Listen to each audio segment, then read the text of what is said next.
Moi, j'ai tâté aussi un peu. Bon, alors moi, j'ai grandi dans une famille, elle est un peu spéciale. Parce qu'il y avait des musulmans, il y avait des bouddhistes, il y avait des hindous, il y avait des chrétiens, il y avait un peu tout. Parce que moi, j'ai grandi en Inde, du coup. Mais moi, en fait, en gros, j'ai grandi dans cette éducation-là, mais vous connaissez, en fait, j'ai un peu vrillé aussi dans ma vie. J'ai fait des trucs et tout ça, jusqu'à qu'un jour, j'étais au bout. Et le jour où je l'ai appelé dans ma chambre, bah, en fait, il est venu me toucher. Je suis arrivé à un moment où vraiment, j'avais besoin de lui. J'avais besoin de lui et tout. Mais je savais pas qui. Et c'est-à-dire que moi, dans ma chambre, il y avait une vieille Bible. Elle était là. Enfin, quand je dis vieille Bible, vous avez capté. Il y avait le livre, en fait, mais elle était juste poussiéreuse. Mais elle était sur un placard. Et là, moi, je me suis dit, ok, moi, je me suis renseigné parce que moi, j'ai grandi avec des potes musulmans et tout.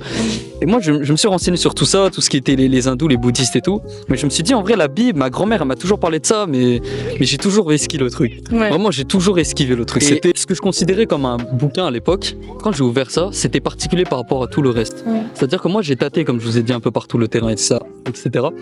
Le jour où j'ai ouvert ça, sur mon épaule droite, il y a une main qui m'a touché. Il y a une main qui m'a touché et je suis tombé sur un verset. C'est Ésaïe 41:10 qui dit que ne crains rien car je suis avec toi. Ne promène pas tes regards inquiets car je suis ton Dieu, tout simplement. Et ce jour-là, j'ai compris que ce livre, c'était pas juste un livre. Et que derrière ce livre-là, moi, je respectais pas les religions à l'époque. Il faut savoir que le jour où j'ai découvert que derrière cet aspect-là, il y avait réellement quelque chose qui existait. Et là, ce jour-là, quand j'ai appelé Jésus, c'était lui qui m'a touché. J'ai dit, c'est comment?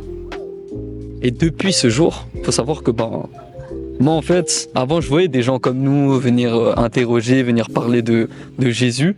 Moi, je les regardais, j'étais, ils sont bizarres. Ils sont vraiment bizarres, ces gens. Vraiment, moi, j'étais comme ça. Je leur disais, mais ils sont bizarres. Et dès qu'ils venaient, je disais, c'est bon, fais ta vie. Tu vois quoi, fais ta vie. Mais c'est là où moi, j'ai compris qu'il y avait quelque chose. Ma vie, elle a changé. Jusqu'à que, maintenant, je me retrouve avec des frères qui ont vécu quasiment la même chose que moi. Et maintenant, en fait, c'est nous qui allons annoncer ces choses-là. Tu vois quoi.